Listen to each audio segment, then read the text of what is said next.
ரசூலுல்லாஹி ஸல்லல்லாஹு அலைஹி வஸல்லம் அவர்கள் சொன்னதாக அபூ ஹுரைரா ரலியல்லாஹு தஆலா அன்ஹு அவர்கள் அறிவிக்கிறார்கள், மன் அன்வர மஅசிர அவ் உதிஅ லஹு அவல்லஹு அல்லாஹு யௌமல் கியாமா தஹ்த தில்லி அர்ஷிஹி யௌம லா தில்ல இல்லா தில்லு. அன்றைய தினத்தில் அல்லாஹ் ரப்பு சுப்ஹானஹு வ தஆலா நிழல் கொடுத்தால்தான் நிழல் உண்டு என்று சொல்கிற அளவுக்கு அந்த நிழல் இருக்கும் என்றால் அதிலே ஒரு மனிதனுக்கு அல்லாஹ் ரப்பு சுப்ஹானஹு வ தஆலா நிழல் வழங்குவான். அவன் யார் தெரியுமா?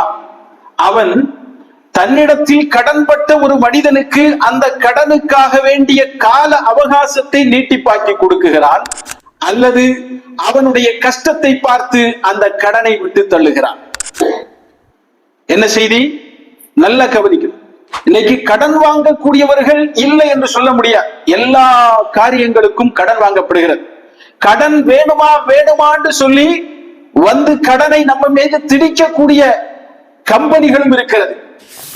நம்முடைய பேங்க் டிரான்சாக்சன்கள் கொஞ்சம் அதிகமாக இருக்கும் போது என்ன செய்வார்கள்? இவன் ஒருத்தான ஆளுதான் சொல்லி ஒரு கிரெடிட் கார்டை கொண்டு நீட்டுவான். பேங்க்ல இருந்தேன், இதுல 50,000 இருக்கு, 1,00,000 இருக்கு, நீ வேணா எடுத்து என்ன செஞ்சுக்கோ, செலவு பண்ணிக்கோ, உனக்கு அந்த அக்கௌண்ட்ல வரும்போது நாங்க அதை புடிச்சுக்குவோம். புடிச்சுக்க கூடிய நேரத்துல ஏதாவது பிரச்சனை இருந்தால் லேட் ஆயிடுச்சா வட்டியும் போடுவோம். இப்படின்னு கடனை நம்பி இது திணிக்கக்கூடிய காலம் இந்த காலம்.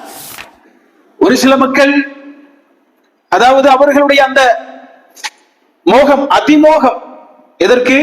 இருக்கிற வசதிகளை விட கூடுதல் வசதிகளை பெறுவதற்காக வேண்டி அந்த வசதிகளை பயன்படுத்துவதற்குரிய கம்பெனிகள் இருப்பதனால் அங்கிருந்து கடமெடுத்து தனக்கு தேவையில்லாதவற்றை எல்லாம் வாங்கி சேர்த்து இஎம்ஐ என்ற பேரிலே மாதம் வாரம் கட்டி கொண்டிருப்ப ஒரு பக்கம். அதல்ல இங்கு நோக்கம். இங்கு நோக்கம் என்ன? கடனாளி என்று சொல்லக்கூடியவன் யார்? ஒருவேளை உணவுக்கு வழி இல்லாமல் அல்லது தனக்கு பாதித்த மிகப்பெரிய நோயை குணப்படுத்த முடியாமல் கடன் வாங்கக்கூடிய நிலைமைக்கு தள்ளப்படக்கூடியவர்கள், கையறு நிலைமையிலே கடன் வாங்கக்கூடியவர்கள், அந்த கடனை அடைப்பதற்கு மிக கடினமாக கஷ்டப்பட்டு கொண்டிருக்கக்கூடியவர்கள் இல்லையா? இன்னைக்கு ஆன்லைன்களில் விளையாடி சொத்துக்களை எல்லாம் இழந்து கடன் மேல் கடன் பட்டு இன்று கிடைக்கும் நாளை கிடைக்கும் என்று சொல்லி கடனை அதிகப்படுத்தக்கூடிய எத்தனையோ மக்கள் உள்ள உலகத்தில் கடைசியில் என்ன செய்கிறார்கள்? அந்த கடனை எல்லாம் ஒரு காலம் தீர்க்க முடியாது என்று தெரியும் போது தற்கொலை என்கிற மோசமான முடிவுக்கு போகிறார். அல்லாஹ் ரப்புல் ஆலமீன் நமக்கு என்ன சொல்லுகிறான்? ஒருவன் கடன் பட்டிருக்கிறான், அந்த கடத்தை தீர்க்க முடியவில்லை, கஷ்டப்படுகிறான் என்று சொல்லும் போது அதை விட்டு கொடுப்பதற்குரிய மனம் என்னிடத்தில் இருந்தால், அவனுடைய கஷ்டத்தை நான் பார்க்கிறேன், இவன் இந்த அளவுக்கு மோசமான கஷ்டத்தை அனுபவித்த காரணத்தினால் தான் கடனை அடைக்க முடியாமல் இருக்கிறான் என்று எனக்கு தெரிகிறது. தெரிந்தால் நான் என்ன செய்ய வேண்டும்?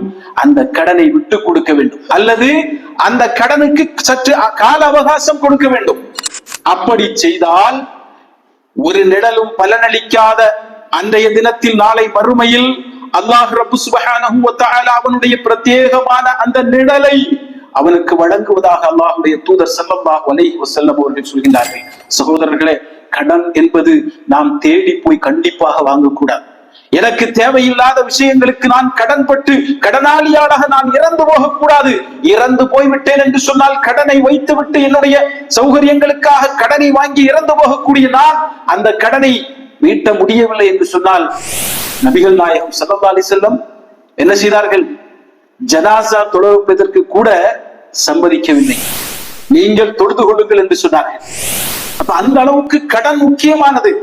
ஆனால் கடன் கண்டிப்பாக என்னுடைய மோசமான நிலைமையினால், நான் கஷ்டப்படுவதனால் நான் வாங்கி அதை திரும்ப கொடுக்க முடியாமல் இருக்கிறேன் என்று சொன்னால், நிச்சயம் அதை யார் விட்டு தருகின்றார்களோ அவர்களுக்கு அல்லாஹ் ரப்பு சுப்ஹானஹு வ தஆலா நிழலை கொடுப்பான்.